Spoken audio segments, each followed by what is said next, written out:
4.3 question number 3 क्या दिया है? क्वेश्चन नंबर 3, निम्न द्विघात समीकरण के मूल ज्ञात कीजिए।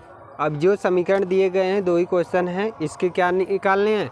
मूल ज्ञात करने हैं। ठीक है, अब इन दोनों प्रश्नों में से जो सेकंड वाला है इसको इम्पोर्टेंट में नोट कर लीजिएगा, क्योंकि एग्जाम में ऐसे क्वेश्चन पूछे जाते हैं। लिखिएगा, इसमें से पहला क्वेश्चन दिया गया है x - 1/x = 3। पहला है क्वेश्चन नंबर 3 का फर्स्ट क्या दिया है? x - 1/x बराबर 3। जहाँ पे कंडीशन दे रखा है x का मान 0 के बराबर नहीं आएगा। कुछ भी आ सकता है लेकिन x का मान 0 नहीं आएगा। तो अब देखिए आपको क्या करना है, सबसे पहले इसका एलसीएम लेंगे और इसको क्या कर लेंगे? समीकरण में बना लेंगे। किस में? ax² + bx + c के फॉर्म में कर लेंगे, मतलब दो घात समीकरण के रूप में बना लेंगे। कैसे? देखिए, अगर इसका गुणा हम x का गुणा x में करेंगे, कितना होगा? x का गुणा x में करेंगे x² होगा। हमेशा याद रहे, x का गुणा x में यदि हम करते हैं तो पावर जुड़ जाता है, x² हो जाता है। ठीक है, x का गुणा यदि y में करोगे तो कोई परिवर्तन नहीं, x y हो जाएगा। अगर y का गुणा y के पावर 2 है, y है तो y के पावर कितना?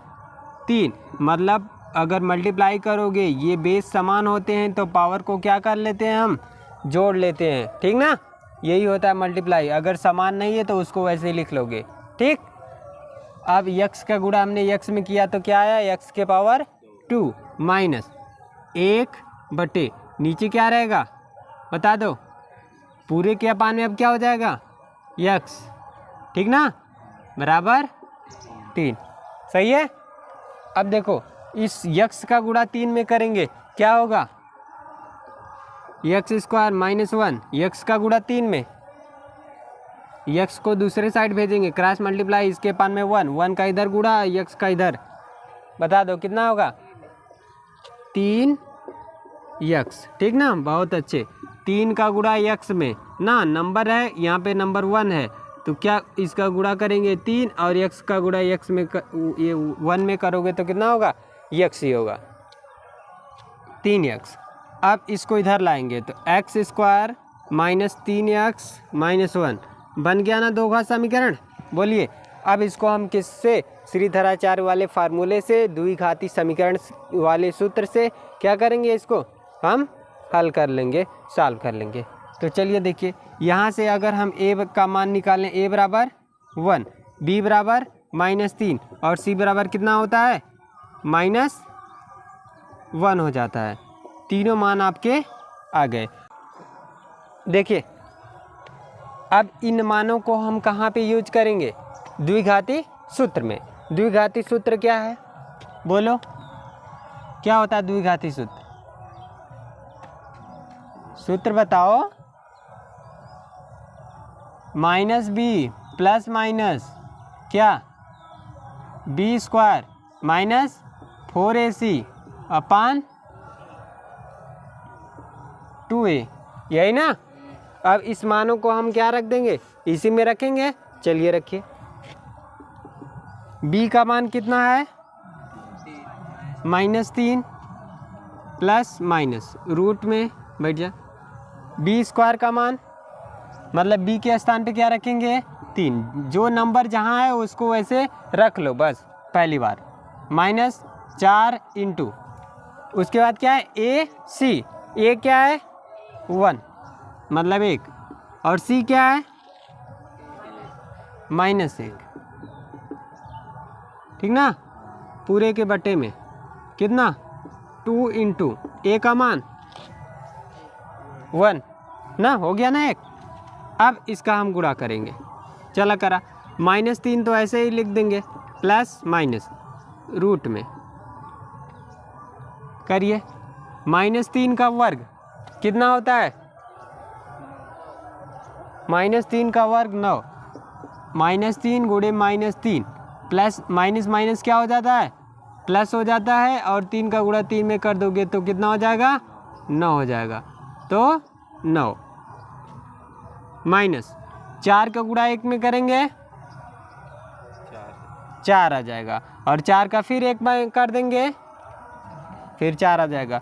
लेकिन माइनस और माइनस क्या हो जाएगा, प्लस हो जाएगा, तो +4, ठीक ना, बटे 2 का गुणा 1 में, 2 का गुणा 1 में 2 बराबर -3 प्लस माइनस रूट में 9 और 4 मिलके 13 बटे 2। इसी को एक बार अब हम प्लस में लिख लेंगे और एक बार माइनस में, यही हमारा आंसर हो जाएगा। चलिए देखते हैं, अगर जब प्लस में लिखते हैं तो -3 प्लस रूट में 13 बटे 2, इसको हम नहीं सॉल्व कर सकते हैं, तो पहला मान ये आ जाएगा। दूसरा मान क्या आ जाएगा, देखिए ध्यान से, एक बार माइनस में लिख लेंगे, -3 -13 बटे 2। इस प्रकार से आपके दोनों मान आ चुके हैं, यही होंगे इसके मूल, ठीक है। सवाल है दूसरी वाली, 1/x + 4 - 1/x - 3 बराबर 11/30, जहाँ पे दे रखा है x का मान -4 और 7 नहीं हो सकता, इसके अलावा कुछ भी मान हो सकते हैं। देखो ये जो चीज़ लिखता है ना, इसका कुछ मतलब नहीं होता, बस इतना मतलब होता है कि x का मान ना ही -4 हो सकता है और ना ही 7 हो सकता है, बस, और इसके अलावा कुछ भी हो सकता है। तो चलिए इसको हम सॉल्व करते हैं। सबसे पहले इसका हम एलसीएम लेंगे ना, तो एलसीएम जब लेते हैं, दोनों अलग अलग हैं तो दोनों को क्या कर लेंगे, एलसीएम ले लेंगे ना। अब देखिए इसका इसमें भाग दोगे और क्या बचेगा, x - 7, यहाँ पे लिख लोगे x - 7 माइनस इसका इसमें भाग दोगे तो बचेगा x + 4, तो यहाँ लिख लोगे x + 4 बराबर 11/30, ठीक है। ध्यान से समझिएगा बहुत ही। अब क्या करोगे, माइनस का अंदर गुणा कर दोगे, x - 7 माइनस x - 4 बटे, इसका भी क्या कर लो, गुणा कर लो, इसी में कर लो, x का गुणा x में करोगे x², x का गुणा -7, 4 का कर दो 4x, 4 का गुणा 7 में कर दो, ठीक ना। अब देखो x से x क्या हुआ, कट गया, और 7 4 11 बटे x², 4 में से 7 घटा दो, घट जाएगा ना, प्लस माइनस है, तो 7 में से 4 गया, -3x -28, ठीक है।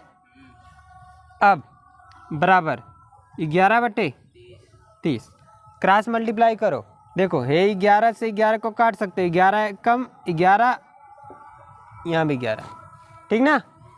अब क्रॉस मल्टीप्लाई करोगे, इसका इधर आएगा 30, इसका इधर चला जाएगा, क्या होगा देखो आगे क्या करेंगे, इसका गुणा इधर करेंगे तो सेम ऐसे ही उतर जाएगा, मतलब x² -3x और -28 बराबर, इसका इधर कर दोगे तो -30 हो जाएगा, -30 को इधर लाएंगे तो x² -3x और ये इधर आएगा तो प्लस में हो जाएगा, +30 बराबर 0। अब देखो +30 और -28 कितना हो जाएगा, घटाओगे तो x² -3x घटाओ कितना आएगा, -2x + 2 बराबर 0। 30 में से 28 घटाओगे कितना, 2, ठीक है। अब देखो आगे भाई क्या होगा, इसको हम सॉल्व करेंगे, कैसे सॉल्व करेंगे, वही सूत्र का उपयोग करके, a निकाल लो, a बराबर कितना 1, b बराबर कितना -3, c बराबर कितना 2। फार्मूला तुरंत लिखते हैं हम लोग, फार्मूला क्या है बताओ, फार्मूला बताओ, -b प्लस माइनस रूट में b² -4ac/2a, ठीक है। -b का मान यहाँ पे रखेंगे, -b का मान रख दिए ना, ध्यान से देखो, प्लस और माइनस रूट में -3 का होल स्क्वायर 4 इंटू ना 4 इंटू ए मतलब 1 और सी मतलब 2 अपान 2 इंटू ए का मान 1। ठीक है, अब चलो इसका इसमें गुणा कर दोगे तो माइनस माइनस क्या हो जाएगा +3 मतलब 3 और प्लस माइनस रूट में 3 का वर्ग कितना 9, फिर माइनस माइनस कितना 4 एकम 4 4 दूनी 8 बटे 2 एकम 2 3 प्लस माइनस रूट में 1। ठीक ना, 1 का वर्गमूल निकालेंगे तो क्या होगा 1। 3 प्लस माइनस 1 अपान 2। एक बार प्लस में लिखेंगे और एक बार माइनस में। जब प्लस में लेंगे तो 3 प्लस 1 बटे 2 बराबर बराबर क्या होगा 4 बटे 2, 2 कम 2 बराबर 2। ठीक, दूसरा जब माइनस में लेंगे तब क्या होगा 2 बटे 2, 2 से 2 काट देंगे तो 1। तो यही होंगे इसके मूल, मतलब 2, 1। ठीक है, तो इस प्रकार से आपका सेकेंड वाला भी समाप्त हुआ। प्रश्न नंबर 4 है। प्रश्न नंबर 4 क्या है देखिए, 3 वर्ष पूर्व रहमान की आयु। ठीक है, 3 वर्ष पूर्व रहमान की आयु का व्युत्क्रम और अब से 5 वर्ष पश्चात आयु के व्युत्क्रम का योग 1/3 है, तो उसकी वर्तमान आयु ज्ञात कीजिए। ठीक है, ध्यान से देखिएगा, 3 वर्ष पूर्व रहमान की आयु का व्युत्क्रम क्या है, अब से 5 वर्ष पश्चात आयु के व्युत्क्रम का योग 1/3 है, तो उसकी वर्तमान आयु ज्ञात करो। सबसे पहले हम लिखते हैं वर्तमान आयु उसकी कितनी है। ठीक है, तो हम मानते हैं माना रहमान की वर्तमान आयु क्या है, हाँ माना रहमान की आयु, माना रहमान की वर्तमान आयु क्या है यक्स है। अब क्या कह रहा है 3 वर्ष पूर्व रहमान की आयु पहले निकालो। 3 वर्ष पूर्व, 3 वर्ष पूर्व रहमान की आयु, रहमान की आयु क्या होगा बता दो। अगर रहमान की आयु आज के समय में यक्स है तो 3 साल पहले कितनी होगी x - 3। 3 साल घटा दोगे ना, 3 साल पहले देखोगे तो। अब देखो आगे, आगे क्या कर रहा है, अब से 5 वर्ष पश्चात, तो 5 वर्ष बाद रहमान की आयु क्या होगी, पूजा बताओ, बोलो। 5 वर्ष पश्चात रहमान की आयु क्या होगी 5 वर्ष, देखो ध्यान से, वर्तमान आयु यक्स है, 3 वर्ष जब पहले जाएंगे तो क्या हो जाएगा x - 3। अब 3 वर्ष जब बाद 5 वर्ष बाद ना, 5 वर्ष बाद जाएंगे तब उसकी आयु कितनी हो जाएगी x + 5 हो जाएगी, 5 साल बढ़ जाएगी ना, तो कितना हो जाएगा x + 5 हो जाएगा। इतना कोई दिक्कत। देखो जब पूछा जाता है प्रश्न में पहले, कहता है 3 वर्ष पहले, 5 वर्ष पहले, तब वह आयु को हम क्या करते हैं घटा देते हैं वर्तमान आयु से। तो हम वर्तमान आयु हमेशा यक्स मानते हैं, यक्स में से 3 वर्ष पहले कहा तो 3 घटा दिए, और 5 वर्ष बाद कहा तो 5 जोड़ दिए। ठीक ना, अब ध्यान से आगे समझिए प्रश्न को। कहा है 3 वर्ष पूर्व रहमान की आयु का व्युत्क्रम अब से 5 वर्ष पश्चात आयु के व्युत्क्रम का योग 1/3 है। अब देखो इसका व्युत्क्रम बोला है, इसका व्युत्क्रम और इसका व्युत्क्रम दोनों का जो योग है कितना 1/3 है। अब देखो इसका व्युत्क्रम क्या होगा बता सकते हो 1/x - 3, यही व्युत्क्रम होता है। जैसे देखो 2 का व्युत्क्रम होता है 1/, 2, 4 है, 4 का व्युत्क्रम 1/4 और इसका व्युत्क्रम ये, ठीक ना। अपोजिट कर देते हैं, मतलब न्यूमरेटर का डिनोमिनेटर और डिनोमिनेटर का न्यूमरेटर, मतलब अंश का हर कर देते हैं, हर का अंश कर देते हैं। अगर x और y का व्युत्क्रम मतलब y/x, ठीक ना। तो इस प्रकार से हम व्युत्क्रम को निकाल लेंगे। अब x - 3 है तो इसका व्युत्क्रम ये हो गया। कह रहा है इसका योग किसके व्युत्क्रम के, 1/x + 5 के व्युत्क्रम के बराबर करने पर, जोड़ने पर कितना आ रहा है भाई, 1/3 आ रहा है। यही समीकरण हमें बन गया है। अब इसी समीकरण को सॉल्व करके हम दो घात समीकरण बनाएंगे। अब दो घात समीकरण को सॉल्व कर लेंगे, ठीक ना। अब देखिए आगे क्या करना है, एलसीएम सबसे पहले लेंगे ना, एलसीएम सबसे पहले लेंगे तो क्या एलसीएम होगा, x - 3 एक ब्रैकेट में, x + 5 एक ब्रैकेट में, बिल्कुल सही। इसका इसमें भाग दोगे x + 5 आएगा, इसका इसमें भाग दोगे x - 3 आएगा। कोई दिक्कत होगा तो तुरंत बोल देना, 1/3 बराबर 1/3, सही है। एलसीएम हमने लिया दोनों x - 3 और x + 5। अब इससे जब इसमें भाग करोगे तो बचेगा x + 5 और x + 5 का 1 में गुणा कर दोगे x + 5, ठीक। फिर इधर वाले से इसमें डिवाइड करोगे, बचेगा x - 3 और x - 3 से 1 में गुणा कर दोगे x - 3, ठीक है। अब क्या करोगे, देखो 5 में से 3 घटा दो और इसको जोड़ लो। चलो जोड़ो, x में x को जोड़ोगे तो 2x ना, और 5 में से 3 को घटाओगे तो 2 बटे, अब इसका भी गुणा करके लिख लो भाई, x का गुणा x में कर दो, क्या जाएगा x² और x का 5 में कर दोगे 5x, 3 का इसमें कर दोगे 3x और 3 का इसमें कर दोगे 15, ठीक है।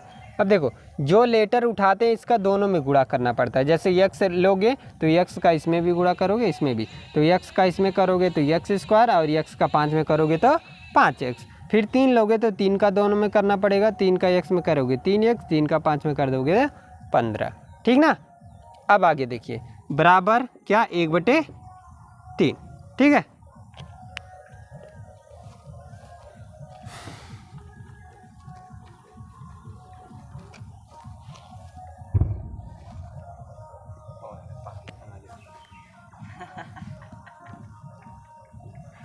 अब देखिए आगे, अब हम क्या करेंगे, इसको, इसका गुणा इधर कर लेते हैं, इसको पहले इसको जोड़ लेते हैं ना, इसको भी जोड़ लेते हैं, जोड़िए 2x - 2 बटे x² + 5 में से 3 घटाओगे कितना, 2x - 15 और बराबर कितना हो जाएगा 1/3। अब इसका गुणा इधर कर दो और इसका गुणा इधर कर दो, 3 का गुणा इसमें करोगे तो 3 का गुणा 2 में करोगे तो क्या होगा, 3 दूनी 6x - 6, हो ना दिक्कत। 3 का गुणा 2x में हुआ तो 6x हो गया, 3 का गुणा 2 में हुआ तो -6 हो गया।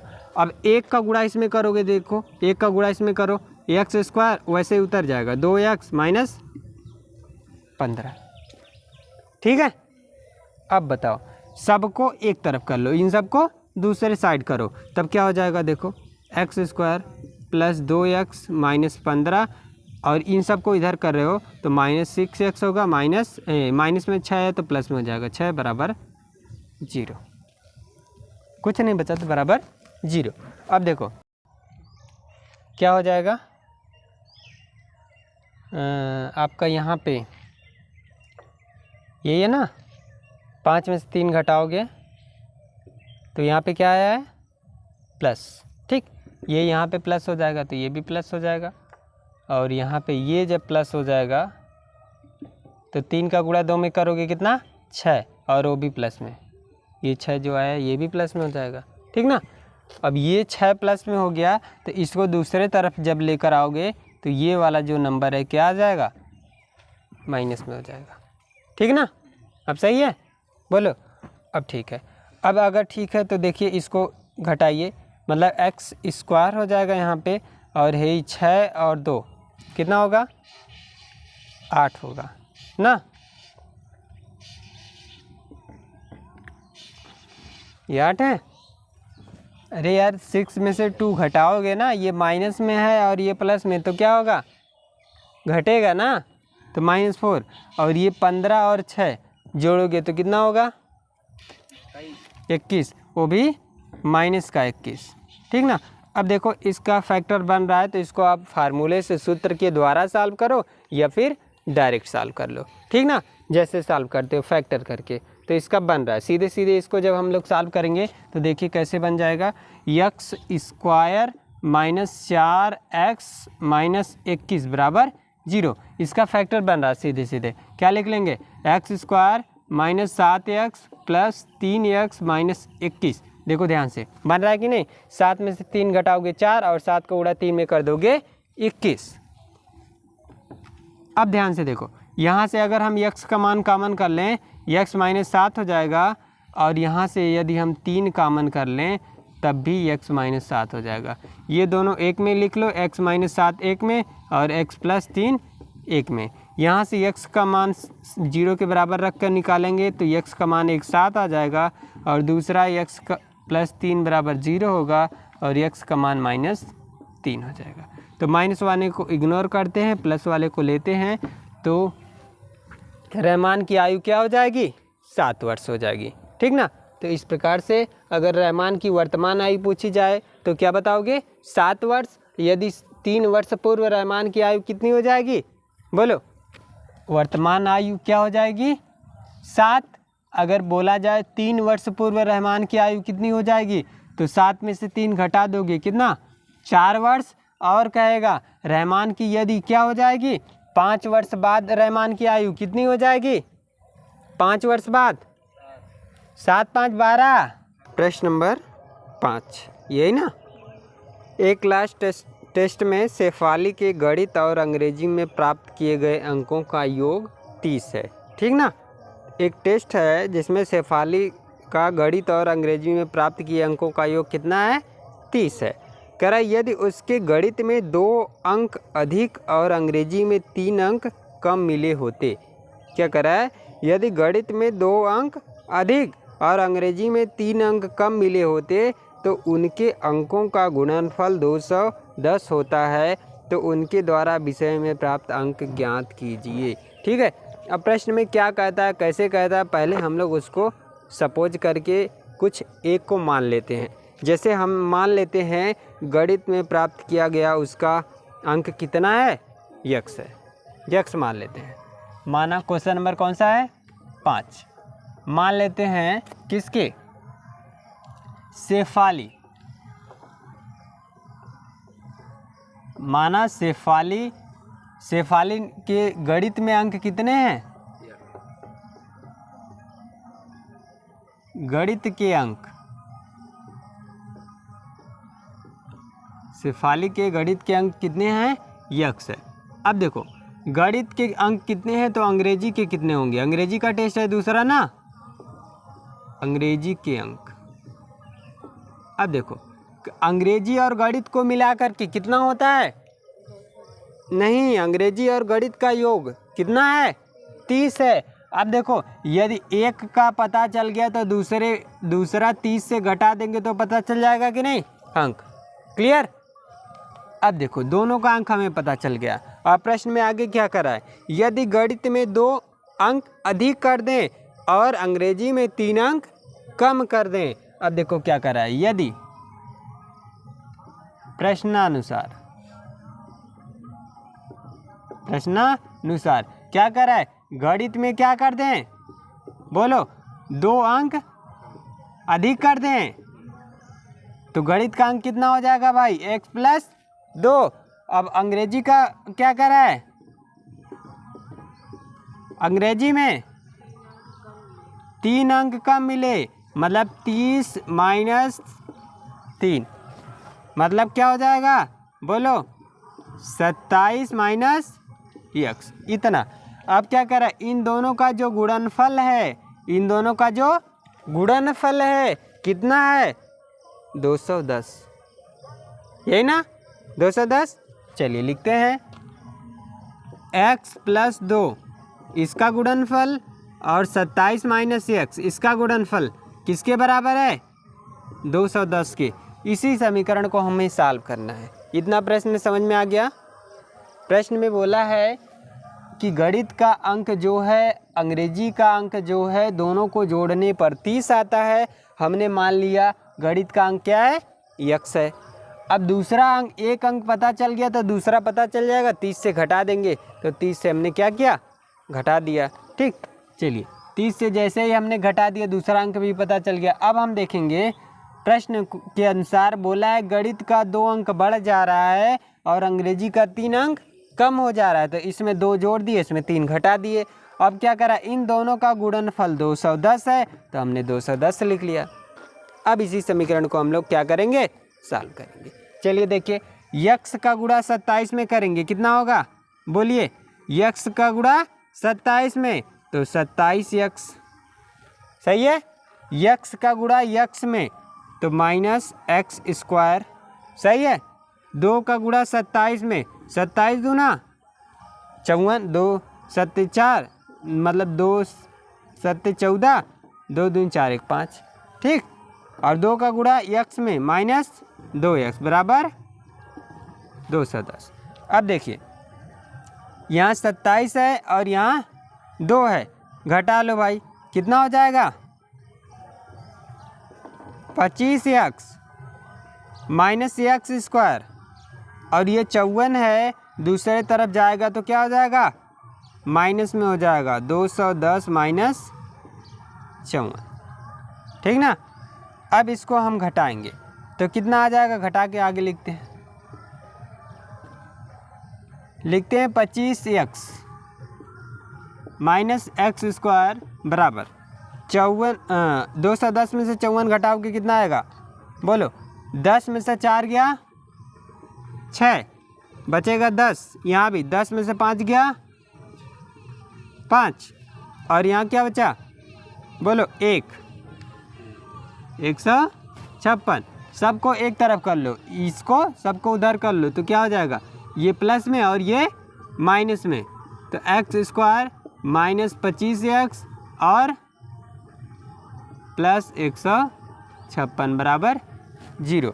अब हमें क्या करना है, इसी समीकरण को सॉल्व करना है, ठीक ना। अब क्या करेंगे, ध्यान से देखिए, सबसे पहले हम इसका फैक्टर कर लेते हैं ना, हमको आसानी हो जाएगी। देखिए कैसे, 156, 2 से काटिए, सही है, 2 से काटिए, 3 से काटिए। अब इन सभी नंबर का यूज करके हमें क्या करना है, 25 लाना है, जोड़ करके 25 लाना है। अब देखिए आ रहा है 4 3 12, 2 दूनी 4 3 12, 12 मिला कि नहीं। अब 12 और 13 अगर हम जोड़ दें 25 आ रहा है कि नहीं, ठीक ना। हाँ, अब ये 25 आ रहा है तो यहाँ पे इसका यूज करेंगे। आपको पता है बड़ा नंबर पहले लिखते हैं तो बड़े नंबर को पहले लिखेंगे x² -13x -12x प्लस 156 बराबर 0। कोई दिक्कत नहीं। अब यहाँ से देखो दोनों में क्या मैच हो रहा है, x हो रहा है तो x को कॉमन करेंगे, x -13 हो जाएगा। यहाँ पे क्या कॉमन करेंगे दोनों में कि ये वाला ब्रैकेट में आ जाए, इधर भी यहाँ पे 12 सिर्फ कॉमन करेंगे। क्या कॉमन करेंगे, 12, तो यहाँ से -12 कॉमन करेंगे तो 12 से इसमें डिवाइड करोगे तो सिर्फ x बचेगा, और 12 से इसमें डिवाइड कर दोगे तो क्या बच जाएगा, 13 हो जाएगा। क्लियर। अब देखिए दोनों जब समान ब्रैकेट में आ गया तो इसको 1 में कर लो, और ये दोनों क्या हो गया, 1 में कर लो, सही है। अब यहाँ से x का मान क्या आ गया, 13, और यहाँ से x का मान कितना आ गया, 12।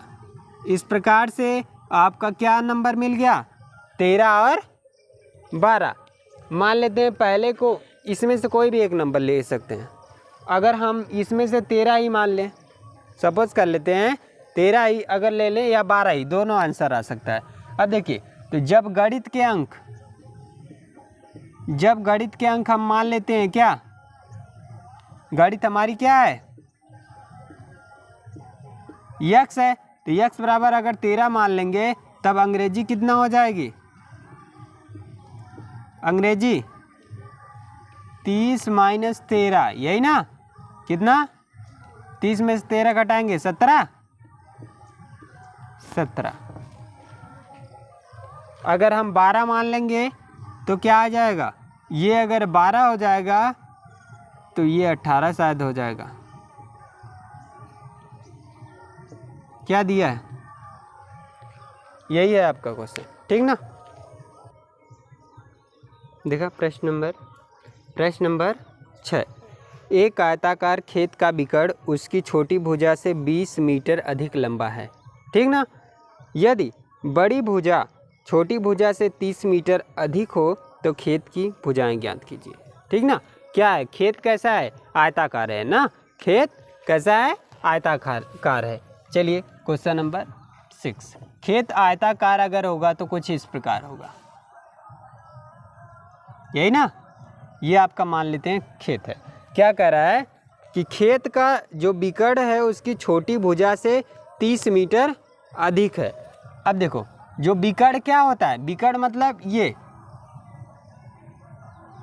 इसी लाइन को बिकड़ बोलते हैं ना, जो किसी दो कोने को, दो सिरे को मिलाती है, उसी को क्या बोलते हैं? बिकड़ बोलते हैं।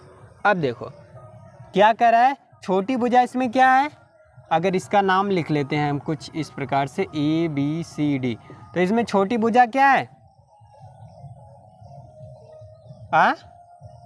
BC या AD? ये छोटा लग रहा है ना, मतलब ये छोटा होगा, ये उससे बड़ी भुजा है, ठीक ना? अब देखिए इसमें कुछ मानना पड़ेगा, मानेंगे। माना छोटी भुजा x है, माना छोटी भुजा x है, तब बिकड़ कितना हो जाएगा? बिकड़ कितना हो जाएगा? बड़ी भुजा मान लो, बड़ी भुजा क्या है बताइए? देखिए आगे दिया है, जो यदि बड़ी भुजा छोटी भुजा से 30 मीटर अधिक हो। आप देखो, जो बड़ी भुजा है छोटी भुजा से कितना अधिक है? 30 मीटर अधिक है, मतलब x प्लस 30 है। अब बताओ बिकड़ कितना है? बिकड़ कितना अधिक है छोटी भुजा से? बोलो। एक आयताकार खेत का बिकड़ उसकी छोटी भुजा से 60 मीटर अधिक लंबा है। अब इससे ये जो बिकड़ है कितना लंबा है? 60 मीटर। तो कितना हो जाएगा? x plus 60। सही है? मतलब ये अगर बिकड़ है, ये इसकी लंबाई कितना है? x प्लस 60 है। ये छोटी भुजा अगर है तो इसकी लंबाई क्या है? x है। और ये बड़ी भुजा, तो इसकी लंबाई क्या हो गया? x प्लस 30 हो गया। अब कह रहा है कि भुजाओं का क्या बताओ? तो खेत की भुजाएं ज्ञात कीजिए। खेत की भुजाएं ज्ञात करना है, मतलब लंबाई और चौड़ाई बताना है, ठीक है? अब आगे देखते हैं हम लोग इसको कैसे लगाएंगे। किसी को कुछ माइंड में आ रहा है कि इसका किसका उपयोग करना है? इसमें कौन से फार्मूले का? बोलो। जब 3 भुजाएं दी गई हों और यहाँ पे समकोण बन रहा हो। अब समकोण कैसे बन रहा है आपको पता होगा। बोला है प्रश्न में आयत है। आयत का मतलब समझ रहे हो? 90 डिग्री का कोण बनाते हैं आयत ना। तो ये जब आयत है, आयताकार है, तो अब ध्यान से देखिएगा। यहाँ पे एक फार्मूला जिसको आपने पढ़ा है, पाइथागोरस प्रमेय।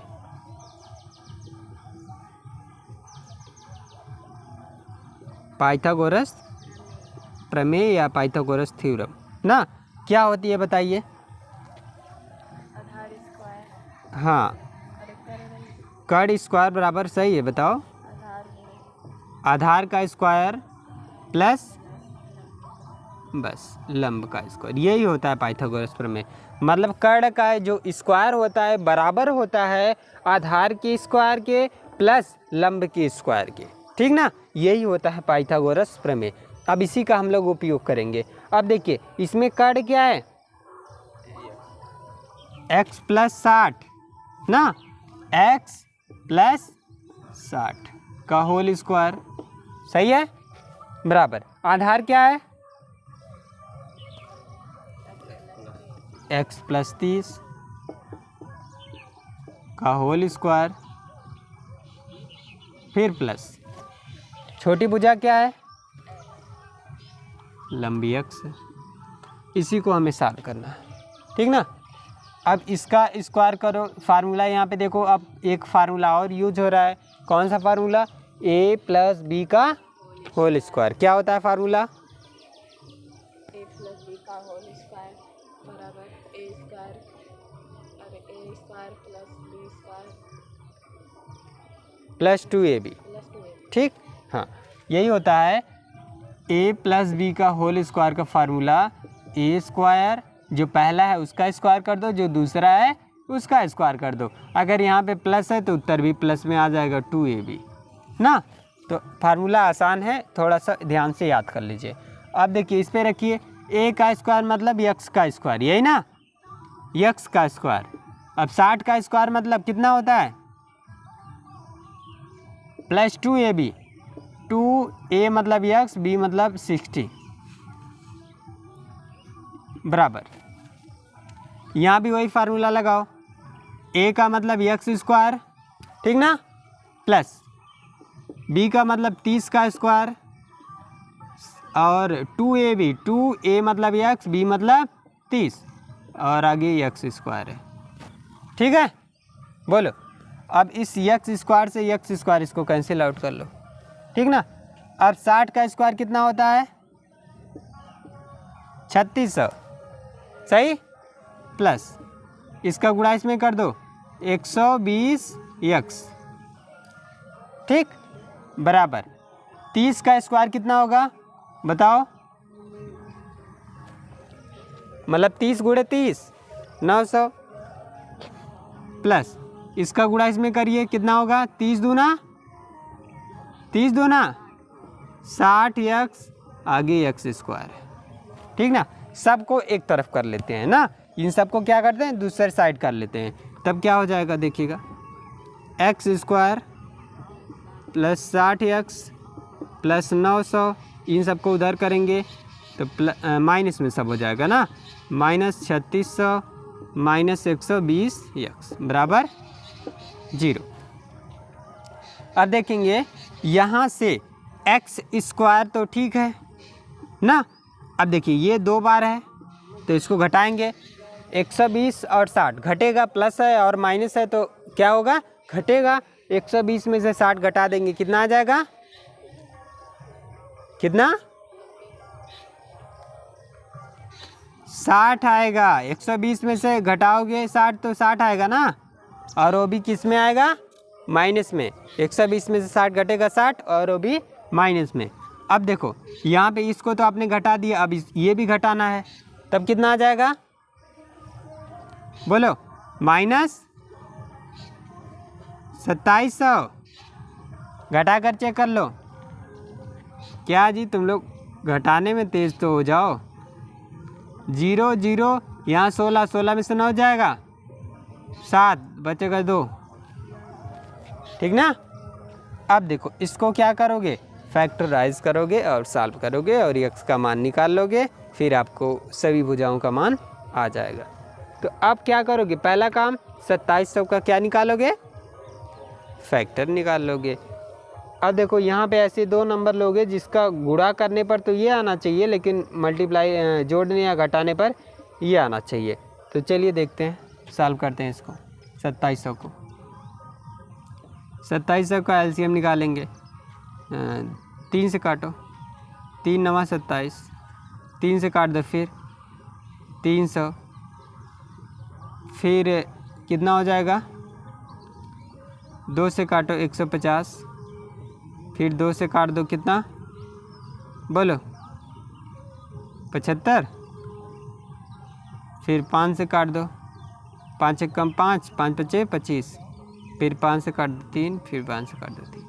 अब इसी से 2 नंबर ऐसा बनाओ जिसको जोड़ने पर क्या आ जाए, 60 आ जाए, ठीक ना। जोड़ने पर कितना आ जाए, 60 आ जाए। चलिए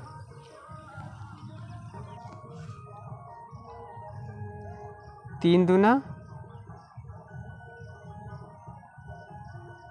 6, 6 पंचे 30 और 30 तिहाई 90। ठीक, ध्यान से देखो इधर, 30 तिहाई 90। अब है देखो 5 दूनी 10 और 10 तिहाई आ गया कि नहीं। 90 में से 30 घटाओगे तो कितना, 60। ठीक ना, इस प्रकार से नंबर आपको मिल गया, इसी से बना दिया। तो अब देखिए हमें नंबर प्राप्त हो गया क्या, 90 और 30। तो पहले बड़ा नंबर लिखेंगे 90, तो लिखेंगे x² plus 90x minus 30x ना, यहाँ माइनस लिखेंगे, यहाँ प्लस 30x माइनस 2700 बराबर 0। ठीक है, अब यहाँ क्या कॉमन करोगे, x कॉमन करोगे, x माइनस 90 बचेगा। और यहाँ क्या कॉमन करोगे कि यहाँ x बचे, बता दो, 30 कॉमन कर लोगे पूरा का पूरा। देखो जो इस ब्रैकेट में आएगा वही आगे वाले ब्रैकेट में भी लाना है। तो यहाँ 30x है तो 30 हटाना है, तो 30 से भाग दे दो। 30 से भाग दोगे तो कितना, यहाँ x बचेगा और यहाँ 90 बराबर 0। यहाँ x माइनस 90, क्लियर, और यहाँ x प्लस 30। अब x का यहाँ पे देखो 2 मान आ चुका है। एक तो x बराबर क्या आ जाएगा, 90 आएगा प्लस में, और दूसरा यहाँ से x बराबर क्या आ जाएगा, माइनस का 30। तो माइनस वाला नहीं लेंगे, प्लस वाला ले लेंगे। प्लस वाला क्या है, x प्लस 90। कितना है, x प्लस 90 है। अब ध्यान से देखो, पहला नंबर x बराबर 90, तो पहली भुजा कितनी आ गई, 90।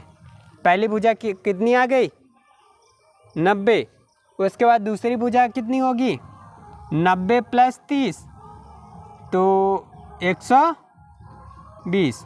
मतलब आपकी छोटी भुजा तो 90 आ गई और बड़ी भुजा कितनी हो जाएगी, 120 हो जाएगी, और विकर्ण इससे 60 अधिक है तो 150 हो जाएगा। ठीक है, इस प्रकार से तीनों मान आपके आ चुके हैं। ठीक ना, तो नोट कर लीजिए।